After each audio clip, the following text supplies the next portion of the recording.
bombshell here with you, and I have recorded what I have thought of Monday Night Raw. Now, I know out there I have some critics that have been arguing with me about Bret Hart, but let me put it this way. Bret is always going to be Bret, Mr. Controversy in my eyes.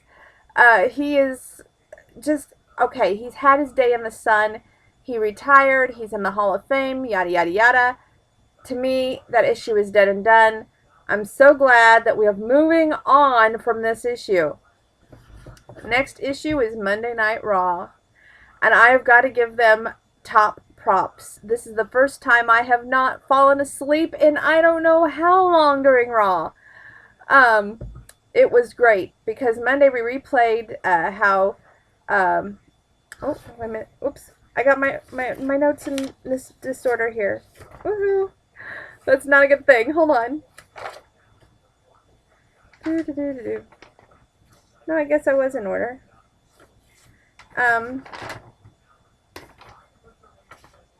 Okay. We're told that Triple H is cleared to wrestle. Then, I don't know if you noticed this or not, but Stephanie McMahon has got new theme music. And I gotta tell you, I like the theme music. I'm thinking of adopting it to my new theme music. Anyway, here it is. She comes out, she tells us even though he's cleared to wrestle, she's overrode and made the executive decision that he will not wrestle. And she does it as not only a vice president, but as a wife and as a mother. And I got to give her top props. Only thing I would have done different, Steph, is when he arrived. Oh, we'll get to that in a minute. Vince comes out to basically back Steph up. Kind of odd, I thought, that he tells us not to boo his baby girl. Isn't that what she always gets done? Everybody boos her? Vince, stay with the times. And then, of course, we all want to hear from Triple H. That's what we want to hear. But Vince says, what do you want from Hunter? Do you want his blood? WWE is not a blood sport. And at that exact moment, we hear the music from The Shield. Now, this trio, which is supposed to be a bad three, if you ask me, yes, they've got some promise, but I don't foresee them being a long-term trio in the WWE. Especially that one with the two-tone hair color. Ugh! Sorry, just makes me sick. Okay, here we go. As they come out, we go to commercial. The McMahons leave the ring without incident during the commercial. Kind of odd. What was the whole point of bringing the Shield out if they're only going to do absolutely nothing to the McMahons? That's ridiculous. Let's see. Then we have a 6-man tag, which Randy Orton, and of course we get a replay of Daniel Bryan and Kane versus the Shield. And Daniel Bryan cleaned house on SmackDown. Team Hell No and Orton versus the Shield. Then Shield cornered Kane and pretty much took charge. Orton came in and had 2 power slams, a double DT. Did you all see that? That was awesome. Randy Orton got kicked in the back of the head. Shield, brilliant strength in numbers. Daniel Bryan, fun to watch. Shield wins. And tonight we have a #1 contender match. Alberto Del Rio versus Big E Langston. Of course, there's a contract signing tonight versus CM Punk and Y2J. Which, did you all notice this? They advertised CM Punk. Where was Punk? Anyway, we see Orton here and Daniel Bryan argue over the Shield loss. Kane and Orton think Daniel Bryan's a weak link. Kane, we respect you, and Daniel Bryan going to have another match to earn respect. Triple H arrives, tells Steph, tells him no arguing the McMahons, and Triple H tells him no arguing McMahons and Triple H. Tells him, I think I meant to say, tries to stop the arguing. This was a pivotal moment when he goes, who's going to stop me? And then Steph steps right in front between the two. And I got to tell her, if I was her, I know it was a bad spot, but I believe at that exact moment I would have said, honey, let's just go home and forget the rest of this day. I mean, what else do you have to do? He's so good looking, and I just love my Triple H. Anyway, let's see. Rikishi's boys, the Usos. They're in action versus the primetime players. Big win for the Usos. Tag team opportunity down the line. WWE Special Olympics Summer Games partner. That is so great. I am so happy that they're becoming more involved with all of these charities. I think that is just an outstanding move, and I cannot say bravo more than I just did. WWE Special... Okay, we did that. Ricardo Rodriguez intros Alberto Del Rio. AJ tried to help and backfired last Monday. Big E and AJ and Del Rio. Big E and AJ won, but Del Rio won this time around. Sheamus versus Cody Rhodes next. WWE Rewind. Damian Sandow and Sheamus. Sheamus versus Cody Rhodes, and Damian Sandow accompanies Rhodes. JBL's wife, Meredith, has a new book coming out. I don't know if you all noticed that or not. That sounded really interesting. I hope to pick that up. Sandow had him sitting ringside and calling commentary. Cody's playing possum, Sandow says. JBL says he's about to get roadkill. I thought that was just a priceless moment. Way to go. 1, 2, 3, Sheamus bro kick. And then Sheamus offers a handshake to Sandow, and Sandow refuses. Then Sheamus slaps that hand away, and Sheamus stands tall. Tonight, Punk versus Y2J for the contract signing. Again, we're advertising CM Punk, but where is Punk? Come on now, get with it, guys. And then we have Triple H and Steph arguing.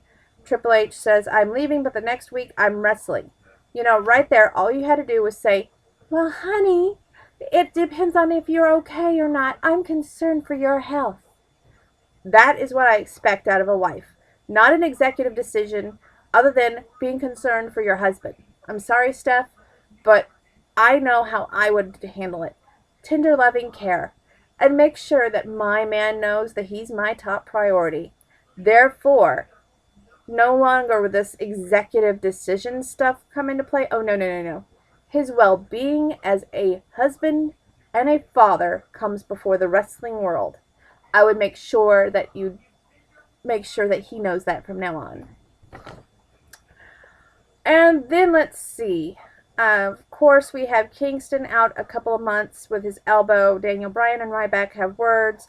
Ryback versus Daniel Bryan tonight. Heyman and Vince and Curtis Axel chat, which was kind of interesting. I kept waiting for Stephanie to come in there and interrupt the chat and go, oh, you know, since I didn't ride with my husband out of the arena like a wife should have done, then I expected more from her.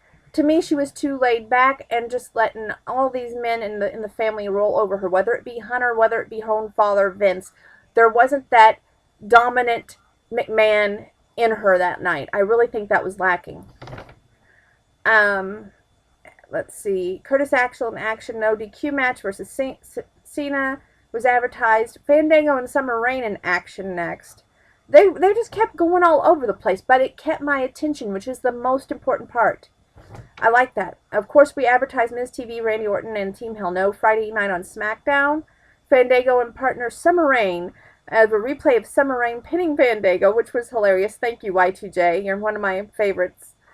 The Great Khali and Hornswoggle and Natalia Miz tells Fandango to return to the ring. Wade Barrett strikes Miz. Barrett holds the title out to Fandango over a fallen Miz. Fandango takes Summer Rain and walks away. Daniel Bryan's obsession on Friday is back on Raw. Miz versus Wade Barrett and Fandango causing distraction. Miz does a figure 4. Wade Barrett taps out, and Fandango and Summer Rain smile. Wade Barrett seething. Miz holding his head while he looks upon and sees the top of the ramp there, Fandango and Miss Summer Rain. Of course, we get a replay of the executive decision yet again.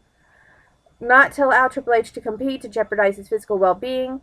And she's then, of course, is replaying Steph stepping in front of Triple H when her dad and him get into it, kind of. And I don't know, Steph. You're just lacking a little bit of that dominant female in there. You've got to be more.